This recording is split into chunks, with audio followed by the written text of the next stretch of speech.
Je m'appelle Marc Althusser, je suis gynécologue, je fais de l'échographie exclusivement depuis 35 ans. Je suis à Grenoble et je travaille au Centre pluridisciplinaire de diagnostic prénatal au CHU de Grenoble. J'ai été invité à faire un exposé à la journée Tête-Cou, la première journée, je crois, Tête-Cou, qui a lieu ici. C'est très intéressant d'être confronté à des collègues qui sont généralement très distants de ma spécialité. Puisque je m'occupe du fœtus in utero et eux s'occupent de l'enfant né ou du grand enfant qui présente des malformations. Et c'est sûrement par la concertation qu'on améliore à la fois nos diagnostics et la communication avec les parents.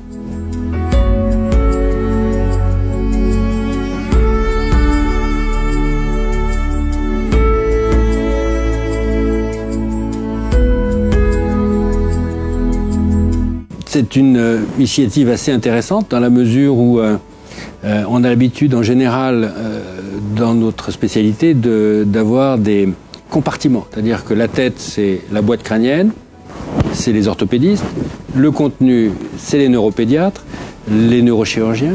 Et donc là, on a une vision un petit peu globale. On a l'emballage avec le problème des dents, le problème des oreilles, le problème des mandibules. Et ça correspond à nos pratiques en fait. La pratique du diagnostic anténatal, c'est qu'on a un fœtus entier, on n'a pas des spécialités, et donc ça nous permet d'avoir une vision globale des choses. Donc moi j'ai trouvé intéressant d'entendre parler les praticiens sur ces différents domaines.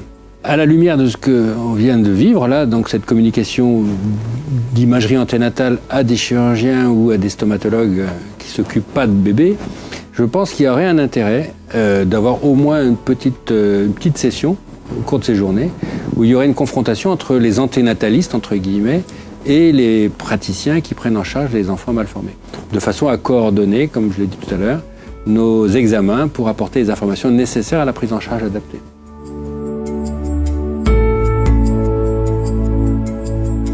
Découvrez la cartographie de l'offre de soins sur notre site internet et retrouvez les associations, les professionnels de santé et les représentants des pouvoirs publics en suivant notre série Tête-Cou Live.